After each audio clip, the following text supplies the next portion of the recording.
할렐루야! 하나님께서 허락하신 귀한 하루, 가장 첫 시간을 하나님께 예배함으로 출발하는 여러분들을 축복합니다. 기도하겠습니다. 하나님 아버지, 하나님께서 우리를 통해 하나님의 뜻을 이루심을 감사합니다. 오늘도 우리를 향한 하나님의 뜻이 무엇인지를 밝히 알게 하여 주시옵소서. 이 예배를 통해서 말씀하시는 하나님의 음성을 듣게 하여 주시옵소서. 그리고 그 음성에 순종할 수 있도록 우리의 무릎을 주님께 꿇게 하여 주시옵소서. 오늘도 주님 필요한 것들을 우리에게 허락하여 주시고 특별히 주님의 지혜와 능력을 우리에게 입혀주셔서 오늘도 주님의 능력으로 세상을 이기고 또한 우리 주변에 있는 사람들에게 주님의 사랑을 전할 수 있도록 인도하여 주시옵소서. 오늘 하루의 삶을 주님께 의탁하옵고 예수 그리스도의 이름으로 기도하옵나이다. 아멘. 다 함께 찬송가 88장 찬양 부릅니다.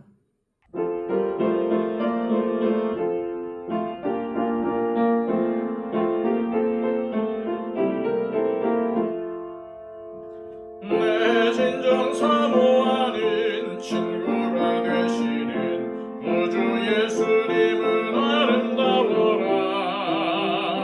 산 밑에 백합화요 빛나는 새벽별 주님 영원할 길 아주 없도다. 내 맘이 아플 적에 큰 위로 되시며 나 외로울 때 좋은 친구라. 주는 저 산 밑에 백합 빛나는 새벽별 이 땅 위에 비길 것이 없도다. 내 맘의 모든 염려 이 세상 보라고 주님 항상 같이 하여 주시고 시험을 당할 때에 악마에게 고를 즉시 물리치사 나를 지키네. 온 세상 날 버려도 주 예수 안 버려 끝까지 나를 돌아보시니. 주는 저 산 밑에 백합 빛나는 새벽별 이 땅 위에 비길 것이 없도다. 내 맘을 다하여서 주님을 따르면 길이 길이 나를 사랑하리니. 물이 두렵지 않고 창곤 버거롭네. 주는 높은 산성 내 방패시라. 내 영혼 먹이시는 그대 노리고 나 친히 주를 뵙기 원하네. 주는 저 산 밑에 백합 빛나는 새벽별 이 땅 위에 비길 것이 없도다.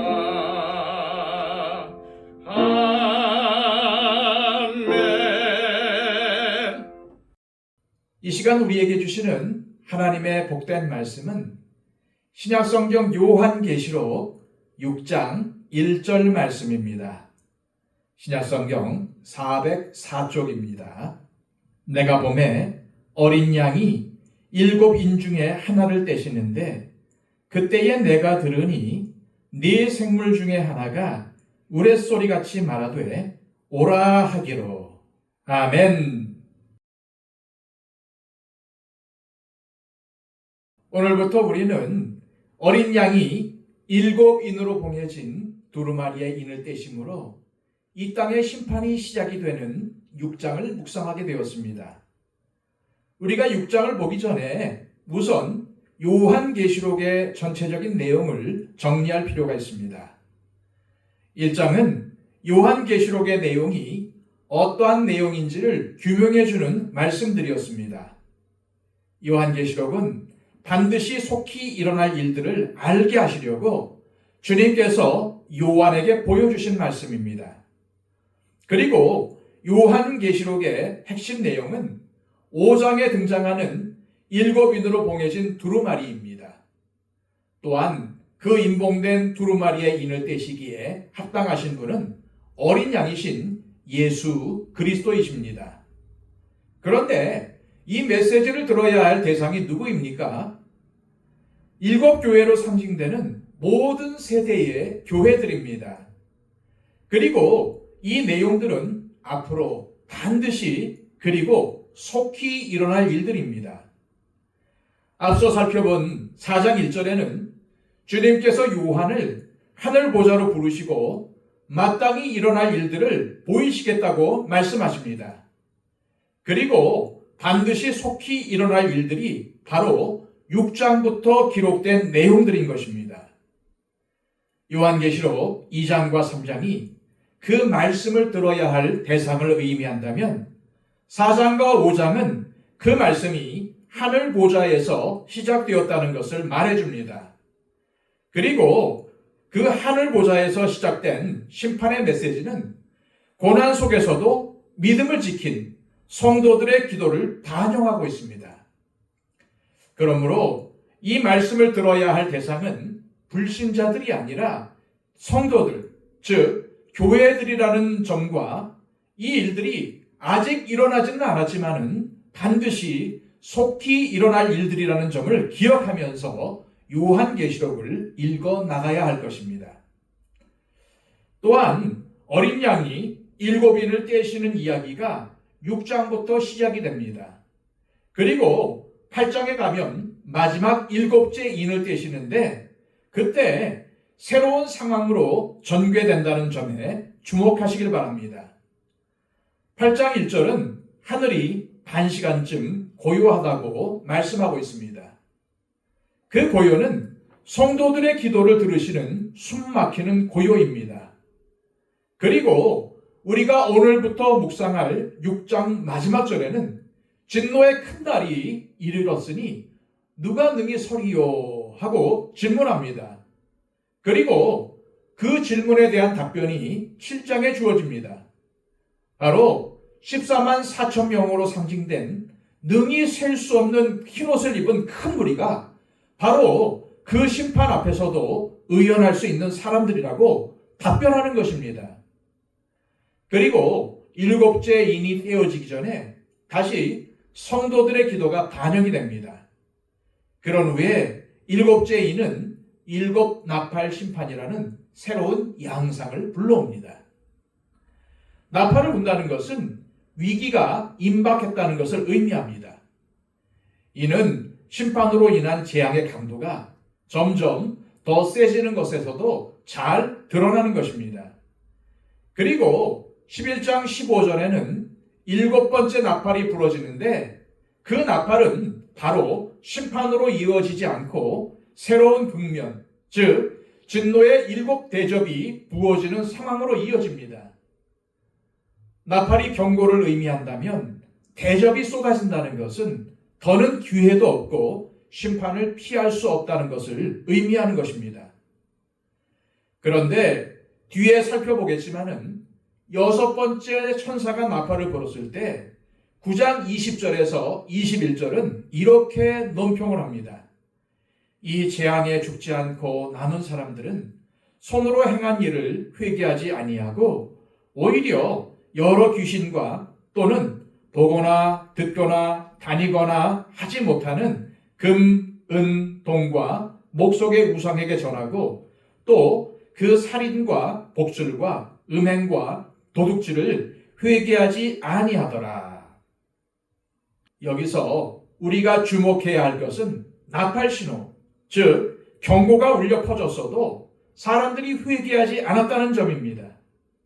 그래서 10장에는 다시 작은 두루마리의 책이 등장하고 11장에는 두 증인이 등장합니다.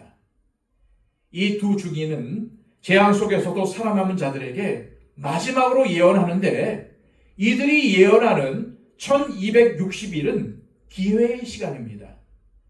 이제 진노의 대접이 쏟아지게 되면은 더는 돌이킬 기회가 없다는 것을 말해주는 임박한 시간에 하나님의 사랑이 나타나고 있는 것입니다. 그런데 그 기간이 바로 우리가 살고 있는 이 시대라는 사실을 명심해야 합니다. 우리가 사는 이 시대가 하나님이 심판을 유보하시고 오래 참으시는 시간이고 지금이 바로 복음을 전해야 하는 시기요 교회가 어려움을 당하고 있는 말세인 것입니다. 그리고 이러한 시대를 소아시아 7교회가 보여주었던 모습으로 오늘날 교회들이 살아가고 있다는 것입니다. 그런데 7교회들 가운데 대부분의 교회가 회개와 돌이킴이 필요한 교회였다는 점을 우리는 또 명심해야 합니다. 11장 15절에 7번째 천사가 나팔을 불고 12장에서 14장까지에는 또 다른 장면이 나옵니다. 여자와 용, 즉 교회와 마귀의 대결이 펼쳐지는 12장, 마귀의 하수인인 적그리스도의 세력들이 예수 그리스도의 부활을 흉내내는 기막힌 상황을 보여주는 13장, 그리고 14장에는 그럼에도 불구하고 승리한 성도들의 노래가 나오는 것입니다. 15장으로 넘어가면 1절에 마지막 재앙이라는 언급이 나오고 16장 1절에서 7번째 천사가 마지막 나팔을 불면서 진노의 7 대접이 차례대로 쏟아지는 것입니다. 그리고 나서 18장에 음녀 바벨론에 대한 심판이 있고 19장에서 어린 양의 혼인잔치가 열립니다.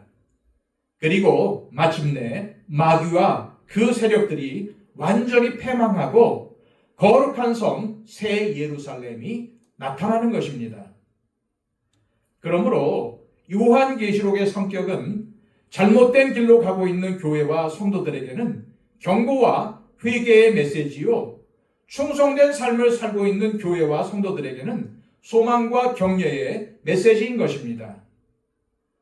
우리가 6장부터 시작되는 어린 양이 두루마리에 인을 떼는 장면에서 주목해야 할 것은 실제 심판의 내용을 말씀하고 있는 것은 둘째, 셋째, 넷째 인이고 5번째 인을 뗄 때는 순교자들의 탄원이 나오고 있다는 것입니다.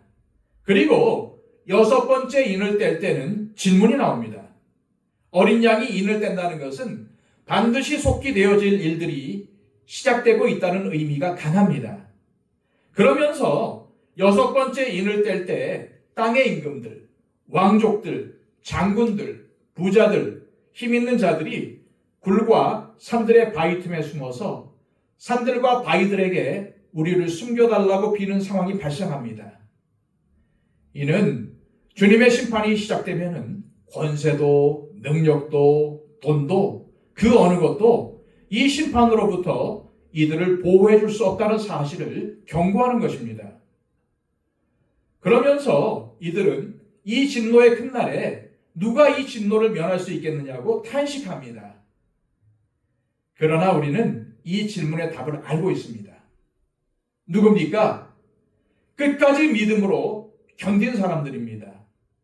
이 대답은 주님께서 서머나 교회와 빌라델비아 교회에게 하셨던 말씀입니다. 죽기까지 충성하라는 것입니다.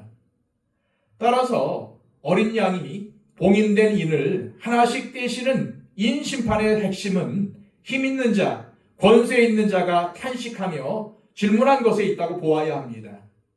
누가 어떻게 이 어려운 시대를 견뎌낼 수 있겠냐는 것입니다. 이 질문이 바로 이 시대를 살아가는 우리 그리스도인들이 스스로에게 질문하고 답해야 하는 것이라는 사실을 잊지 마시길 바랍니다. 이 시간 기도하실 때 주님, 앞으로 속히 그리고 반드시 되어질 요한계시록의 말씀을 묵상하면서 더욱 경각심을 가지고 깨어 마지막 때를 준비하는 우리가 되게 하시고 진노의 심판날, 하나님의 진노를 면할 수 있는 길은 오직 주님께 대한 믿음뿐임을 기억하며 힘들고 고통스러워도 우리가 믿음의 길을 걸어갈 수 있도록 도와주옵소서. 기도하시길 바랍니다. 111 기도를 통해서 우리 주변에 우리의 기도가 필요한 분들이 있습니다. 그분들을 위해서 중보해 주시고 또한 초청되어 오신 분들의 구원을 위해서 기도해 주시기를 바랍니다. 기도하겠습니다.